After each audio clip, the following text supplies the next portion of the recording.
दिखा रहा हूँ आपको कि कितना अच्छा सजा के रखा है दोहरे जी ने। जो हर महापुरुष की फ़ोटो भी लगा के रखी है।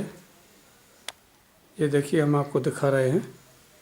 और साथ में जो अलमारी में है बहुत बड़ी बड़ी फ़ोटो रखी हुई हैं। बाबा साहब की रखी हुई है, गौतम बुद्ध जी की रखी हुई है, सारी चीज़ें ये हम आपको एक एक करके दिखा रहे हैं। सारे कमरे में संविधान भी की प्रति काफ़ी भी लगी हुई है।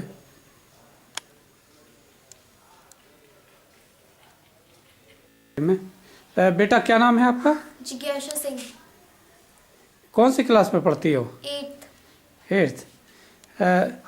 पापा ने जो इतनी अच्छी अच्छी फ़ोटो लगा रखी है, तो पापा को शौक़ है कि आपको शौक़ है? पापा को शौक ज़्यादा है। ज़्यादा है, आपको कम है? अभी जानते नहीं है ज़्यादा कुछ, इसलिए। अच्छा, तो आप सजा के तो आपने रखा होगा। हाँ, सजा के हम ना, पापा का काम है लाना, आपका काम है सजाना। हाँ। ना, तो सजा के आपने रखा है। कौन से क्लास में पढ़ती हो? 8th में। कौन कौन से सब्जेक्ट हैं? अभी 8th में तो सारे सब्जेक्ट। अच्छा, सारे सब्जेक्ट रहते हैं। अच्छा, पापा कहाँ गए हैं? पापा अंदर है। अंदर है, बुलाओ जरा पापा को। दोस्तों नमस्कार, मैं हूँ राम कुमार राही। आप देख रहे हैं YouTube चैनल सोशल राही। आज हमारे बीच में माननीय सम्मानीय परम आदरणीय हमारे कमल दोहरे जी हैं, जो बहुत अच्छे समाज सेवी हैं। जैसे लोगों को ज़रूरत पड़ती है वहाँ जाने का पूरा प्रयास करते हैं, सभी लोगों को समझाने का काम करते हैं। आज हमारे बीच में हैं। तो सर जी, जय भीम, नमो बुद्धाय। जय भीम राही जी, और सभी साथियों को जो देख रहे हैं उनको भी सभी को जय भीम, नमो बुद्धाय। सर जी, आपसे जो चर्चा करने के लिए हम आए हैं, तो बहुत लोगों से हमने प्रश्न किया है, लेकिन सही तरीके से हमें जवाब पूर्ण पैक्ट के बारे में नहीं मिला है। तो हमने सोचा कि सर जी से मुलाकात करें। मुलाकात करने के बाद हम अपना प्रश्न रखें, शायद उनसे मेरी समस्या हल हो जाए। तो सर जी, मेरा प्रश्न है आपसे पूर्ण पैक्ट के बारे में। जो डबल वोट का अधिकार हमको मिला था वो पूर्ण पैक्ट में ही समाप्त हो गया, इसके बारे में विशेष रूप से आप हमें बताएं। बड़ी अच्छी बात, अच्छा क्वेश्चन किया आपने। और चूँकि चर्चित क्वेश्चन, इस पर तो बहुत सारी किताबें लिखी गई हैं और कई लेखकों ने इस पर लिखा है पूर्ण पैक्ट पे। चूँकि बाबा साहब डॉक्टर BR अम्बेडकर जी, उनका संघर्ष लगभग 1919-1920 से शुरू हो गया था। जी, हो गया था। और निरंतर वो देश के दबाए हुए लोगों के बारे में प्रयासरत थे कि इनका स्तर सामाजिक, आर्थिक, राजनीतिक, इनका स्तर कैसे ऊंचा उठे। उसके लिए बराबर वो लड़ाई लड़ते रहे, ब्रिटिश गवर्नमेंट के सामने अपनी बात को रखते रहे। जी, 1930, 31 और 32 जी, ये 3 राउंड टेबल कॉन्फ्रेंस हुई, जिसको हम लोग बोलते गोलमेज सम्मेलन। कौन सी डेट बताएं सर जी? डेटा नहीं, 1930, 31 और 32। अच्छा, 32। 3 बार लगातार हुए।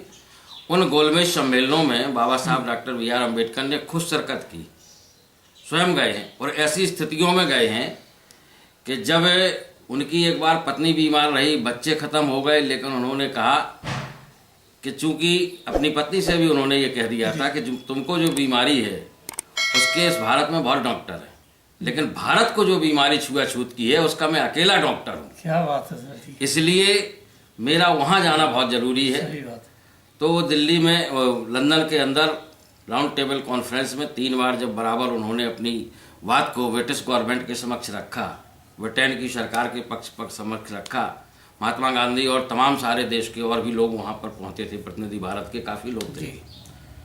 और डिबेट के बाद 1932 में, लास्ट में 1932 में तमाम डिबेट के बाद बाबा साहब की बात को उस ब्रिटिश हुकूमत ने स्वीकारा। तत्कालीन ब्रिटेन प्रधानमंत्री जी ने उसको स्वीकारा। उसके तहत हमको कम्युनल अवार्ड मिला, यानी कुछ अधिकार हमको प्राप्त हो गए। उसी अधिकारों में नौकरी का अधिकार, आरक्षण का अधिकार, संपत्ति का अधिकार, इस तरीके से जो हमको अधिकार मिले, उन्हीं उसमें जो है ये हमको डबल वोट का अधिकार बाबा साहब के द्वारा प्राप्त हो गया। और ब्रिटेन की सरकार ने, ब्रिटिश हुकूमत ने 17 अगस्त 1932 को 17 अगस्त 1932 को इसकी घोषणा भी कर दी। अच्छा। हाँ, इसकी घोषणा कर दी कि भाई जो सिस्टम उन्होंने बाबा साहब ने तैयार किया था उस सिस्टम की घोषणा कर दी। जैसे ही उसकी सिस्टम की घोषणा होती है तो भारत के अंदर सबसे ज़्यादा कांग्रेस पार्टी और महात्मा गांधी जी भयंकर तरीके से इन्होंने पूरे देश में इसका विरोध किया कि नहीं, ये जो है कतई नहीं होना चाहिए। बाकी चीज़ें तो ठीक है, लेकिन ये जो है पृथक निर्वाचन मंडल नहीं होना चाहिए जी। उसका नाम था पृथक निर्वाचन मंडल, ये कतई नहीं होना चाहिए। इसके विरोध में तुरंत तैयार हो गए। प्रधानमंत्री को उन्होंने एक चिट्ठी लिखी महात्मा गांधी ने जी कि हम इसके पक्ष में नहीं हैं, इसको आप विड्रॉ करें। ब्रिटेन के प्रधानमंत्री ने उस पर जवाब भी दिया जी, और सटीक और बढ़िया जवाब दिया, लेकिन उसको दरकिनार करते हुए उन्होंने फिर दूसरी चिट्ठी अपनी दे दी कि अब हम इसके विरोध में अनशन करेंगे। तो 20 सितंबर 1932 से जी। गांधी जी ने अनशन शुरू कर दिया कि पृथक निर्वाचन मंडल, पृथक निर्वाचन क्षेत्र नहीं होगा। इसके विरोध में उन्होंने जो है अनशन शुरू कर दिया। जब अनशन उन्होंने शुरू किया उस समय के तमाम समाचार पत्रों में ये सारी चीज़ें पूरे देश में आग सी लग गई कि महात्मा गांधी अनशन पर बैठ गए, बापू थे। तो हालांकि बाबा साहब अम्बेडकर जी ने उनसे वार्ता की और उनके भी समाचार पत्रों में जो बयान आए तो उन्होंने ये कहा कि चूंकि राष्ट्र के हित में महात्मा गांधी काम करते हैं, ये जो है अंदर का मामला है जी। और इस बात को भी उन्होंने कहा कि भाई मुस्लिमों को अलग पृथक निर्वाचन क्षेत्र देने में कोई दिक्कत नहीं आती है, बिल्कुल नहीं आती। ईसाइयों को कोई दिक्कत नहीं आती पृथक निर्वाचन क्षेत्र देने में, एंग्लो इंडियन को पृथक निर्वाचन क्षेत्र देने में कोई दिक्कत नहीं आती है, तो दलितों को पृथक निर्वाचन क्षेत्र देने में कहाँ से भारत बट रहा है? सही बात है। कहाँ से भारत बट रहा है? इसका मतलब कि आपकी नीयत ये है कि अंग्रेजों के जो गुलाम हैं तो वो तो आजाद हो जाएं, लेकिन जो गुलामों के भी गुलाम हैं वो आजाद ना हो। सही कह रहे हैं। उन्होंने इस बात को रखा, लेकिन पूरे देश में चूंकि हाहाकार सी मच गई कि अब महात्मा गांधी को 4 दिन करीब हो गए, 2-3 दिन लगातार अनशन पर बैठे हुए। तो उस समय बाबा साहब डॉक्टर BR अम्बेडकर ने ये सोचा कि कहीं ऐसा ना हो, कोई अनहोनी बात हो जाए तो उसका दोष चूंकि मेरे ऊपर आएगा। और इतना जो हम निरंतर यहाँ तक जिस लाइन तक हम लेके आए हैं अपने लोगों को संघर्ष करके, जितने अधिकार हम दिला पाए हैं उन अधिकारों को भी हम कहीं वंचित ना हो जाएं, कहीं डिस्टर्ब ना हो जाएं, कहीं पीछे ना चले जाएं। तो ये तमाम चीज़ें सोच करके बाबा साहब डॉक्टर BR अम्बेडकर ने उस समय उसी को 24 सितंबर को जाकर के महात्मा गांधी के पास जाके समझौता उसका हो गया। उसी को पूना पैक्ट कहते हैं जी। मतलब 24 सितंबर 1932 में जो समझौता किया गया, पृथक निर्वाचन क्षेत्र हटा हमारा, उसी चीज को हम लोग आज भी पूना पैक्ट के नाम से जानते हैं। बोले पूना पैक्ट ये होगा क्योंकि पुणे में हुआ था वो, इसलिए पूना पैक्ट का नाम रख दिया गया। पूना में हुआ था। अब समझने की बात इसमें खास तौर पर जो आती है वो ये आती है कि पृथक निर्वाचन क्षेत्र किस टाइप क्या था। हालांकि हमारे अपने लोग, कई लोग जो है उसको अलग अलग ढंग से प्रसारित करते हैं जी। हमने भी कई लोगों के बीचों में सुना। पहले हम भी जैसे हम कहीं जाते थे वक्ताओं को सुनते थे तो उन्होंने भी जैसे बताते थे तो लोग ये मानते थे कि ये डबल वोट का सिस्टम ऐसा है कि जैसे कि एक एग्जाम्पल देना चाहेंगे हम आपको कि जैसे ये बुंदेलखंड है जी। उत्तर प्रदेश का बुंदेलखंड तो मध्य प्रदेश में भी आता है, लेकिन उत्तर प्रदेश के बुंदेलखंड में पार्लियामेंट की 4 सीटें हैं जी। जालौन गरोठा भोगनीपुर, झांसी ललितपुर, हमीरपुर महोबा और बांदा। जी। ये 4 सीटें जो है हमारी पार्लियामेंट में बुंदेलखंड में आती है। इन 4 सीटों में 1 सीट हमारी रिजर्व है, जालौन गरोठा भोगनीपुर। तो लोग ये मानते हैं कि जो रिजर्व सीटें होनी थी उनमें जो है शेड्यूल कास्ट के लोग वोट करेंगे, अन्य लोग वोट नहीं करेंगे रिजर्व सीटों पर, ऐसा माना जाता था। ऐसा लोग बताते रहे, हमने भी सुना पहले कि SC के लोग रिजर्व सीट पे वोट करेंगे, अपने प्रत्याशी को स्वयं जिताएंगे वो, उसमें सामान्य के लोग वोट नहीं किया करेंगे, जनरल लोग उसमें वोट नहीं करेंगे, केवल शेड्यूल कास्ट की सीट है तो शेड्यूल कास्ट का वोट करेगा।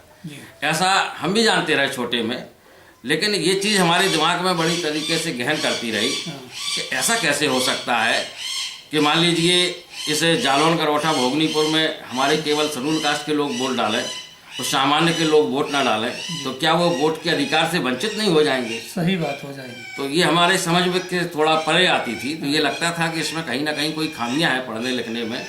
तो ये क्वेश्चन हमको बराबर जब टकराता रहा तो इसके बारे में मैंने गहन उसकी जानकारी की कि आखिर बाबा साहब ने ये पृथक निर्वाचन मंडल जो किस हिसाब का बनाया था, क्या सिस्टम थे उसके बारे में। चूंकि बहुत सारे लोगों में यही भ्रांतियाँ रहती हैं कि एससी की सीट पर विधानसभा का अगर हम उदाहरण ले लें तो बोले विधानसभा में जैसे कि जनपद जालौन का अगर हम उदाहरण ले लें, चूँकि जनपद जालौन का मैं निवासी हूँ, यहाँ इस समय तत्कालीन में उरई विधानसभा जैसे हमारी रिजर्व है।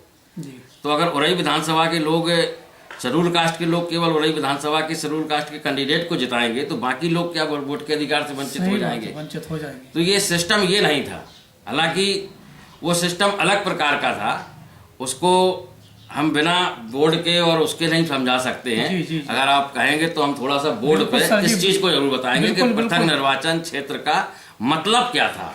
और उसमें एक और थी विशेषता कि अगर वो लागू हो जाता तो हमारे बीच में लीडर पैदा होते।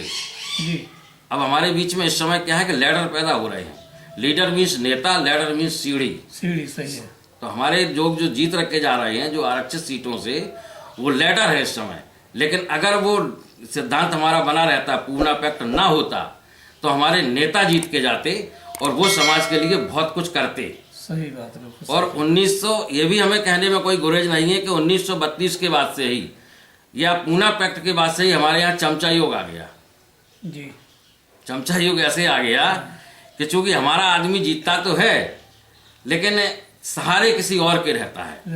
तो वो लोग उस आदमी को जिताते हैं कठपुतली की तरह। हाँ, वो लोग उस आदमी को पावरफुल नहीं रहता। वो ऐसे आदमी को जिताएंगे जो उनकी कठपुतली बनकर काम करे, जो उनकी सेवा करे, जो उनके बिल्कुल हर तरीके से आज्ञाकारी हो। तो चमचा बनाते हैं कुल मिला के। पद की नेम प्लेट केवल उनके नाम पर रहती है, बाकी काम दूसरा करता है। बाकी जो है केवल मतलब ये चमचा युग की शुरुआत भी मान लीजिए पूना पैक्ट की वजह से हुई।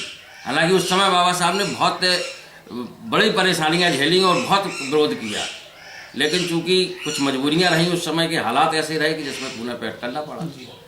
तो हम अगर आप सहारा लीजिए इसका बोर्ड। हाँ, थोड़ा सा जो है क्योंकि बिना उसको हम बनाए बिल्कुल जल्दी अगर वाकई दिखाना है तो वो थोड़ा सा दिखाना पड़ेगा। दिखाना बहुत जरूरी है। तो थोड़ा सा जो है बिना बोर्ड के और हम उसमें चलो बैठिए और दिखाइए आप।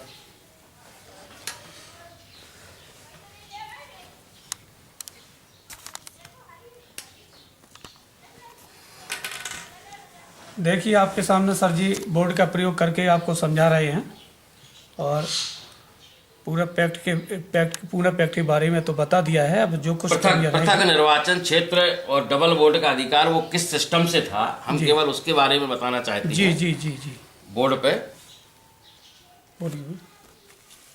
ये जैसे कि ये बुंदेलखंड है, मैंने बोलने में भी उदाहरण दिया। हाँ।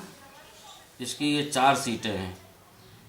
ये आपकी जालौन, शॉर्ट में लिख रहे हैं हम तो छोटा बनाइए। ये एससी के लिए आज की तारीख में वो है जी।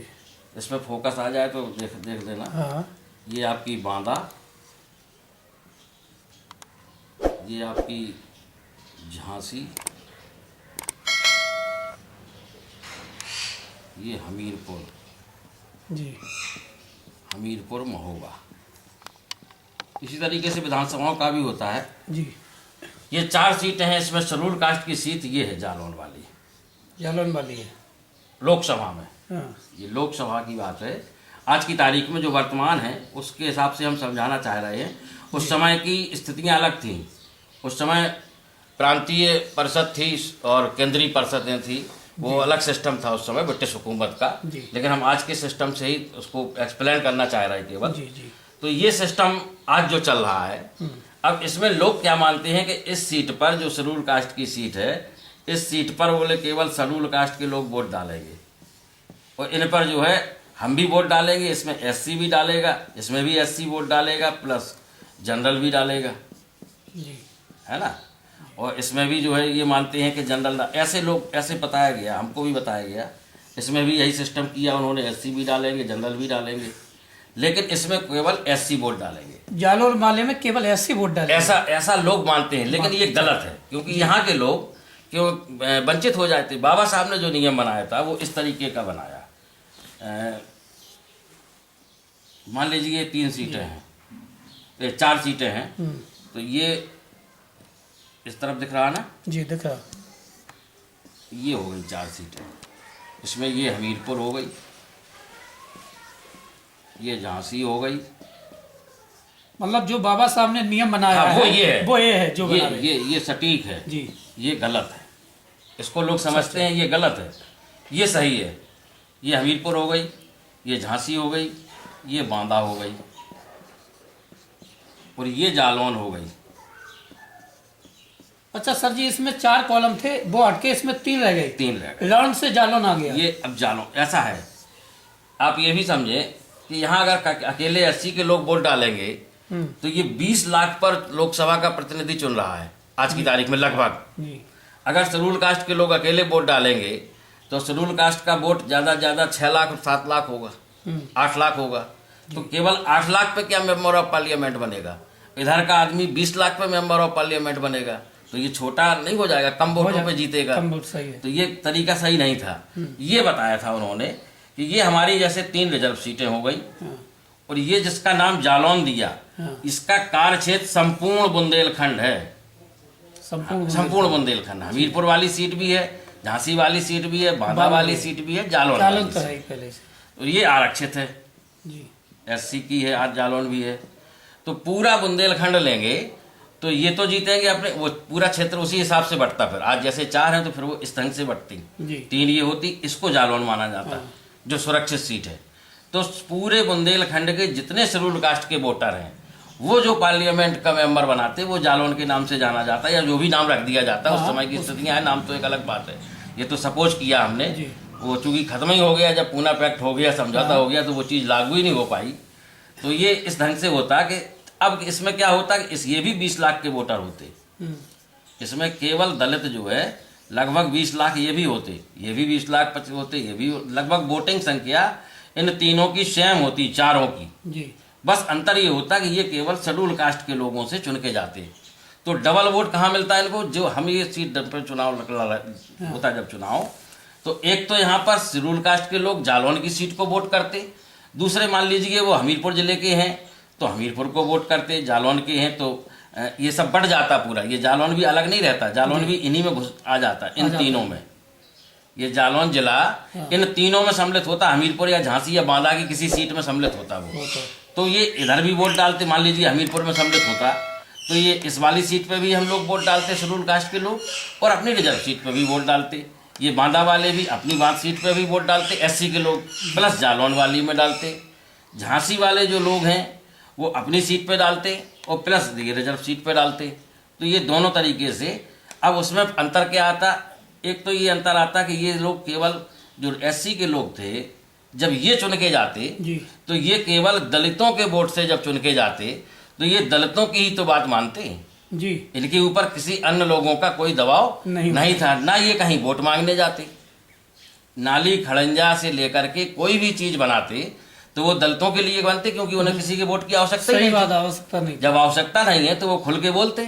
आज पार्लियामेंट के अंदर जैसे एससी एसटी एक्ट को थोड़ा सा कमजोर किया गया जी, और उस समय क्या हमारे पार्लियामेंट मेंबर वहाँ नहीं थे, लेकिन पार्लियामेंट मेंबर वहाँ होने के बाद भी, शेड्यूल कास्ट के तमाम मेंबर होने के बाद भी वो उसका विरोध नहीं कर पाए जी।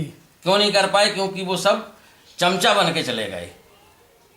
आज की तारीख में वो सब चमचे हैं, अपनी अपनी पार्टियों के चमचे हो गए वो। तो ये नहीं कर पाए क्योंकि वो आश्रित भी है, वो आश्रित हैं, सभी पूरे सामान्य वोट पर भी आश्रित हैं। लेकिन इस सिस्टम से वो आश्रित नहीं रहते। तो ये डबल वोट हमको कहाँ डालने का अधिकार इस तरीके से मिला था कि यहाँ भी डालते, यहाँ भी डालते। हम लोग 2 वोट डालते, जब अन्य लोग जो है 1 वोट डालते। ये सिस्टम ओके किया गया था और 10 साल के लिए ही बाबा साहब ने कहा था इसको लागू करो जी। 10 साल के बाद फिर दोबारा देखा जाएगा। इसमें क्या है कि हमारी स्थिति एकदम से बदल जाती है। आज भी अगर हम कह रहे हैं कि पूरा रिजर्वेशन खत्म हो जाए दलितों का, भारत के अंदर सब कुछ खत्म हो जाए, अगर ये चीज़ लागू हो जाए तो भारत बहुत जल्दी आगे बढ़ जाएगा। सही बात, डेवलप कर जाएगा। तो मूल आशय हमारा आज का ये भी था कि चूंकि आपने जब उसको छेड़ दिया पृथक निर्वाचन क्षेत्र को, तो उसके बारे में ये जानना बहुत जरूरी था कि सिस्टम था क्या।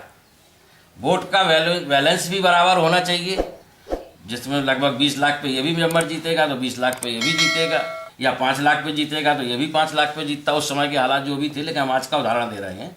तो इस सिस्टम के तहत ये पृथक निर्वाचन क्षेत्र हमारा तैयार होता था, जिसको कि खत्म कर दिया गया, केवल रिजर्वेशन हमको मिला। तो इसके लिए ही कार्रवाई उन्होंने की थी, धरना प्रदर्शन जो किया है महात्मा गांधी ने किया। अनशन पर जो बैठे हैं, अनशन पर वो तो बैठे केवल थे, इसी के लिए किया था कि ये सिस्टम, महात्मा गांधी ने कहा कि ये सिस्टम नहीं होना चाहिए जी। ये सिस्टम बाबा साहब अम्बेडकर ने उनका विरोध किया। उन्होंने कहा कि ये सिस्टम कतई नहीं होना चाहिए, आप आरक्षण ले लो, रिजर्व कर लो सीटें, सब कुछ कर लो, वो सारी चीजें ठीक है, लेकिन ये सिस्टम नहीं होना चाहिए। बाबा साहब डॉक्टर अम्बेडकर ने तो उस समय ये कहा भी था जी।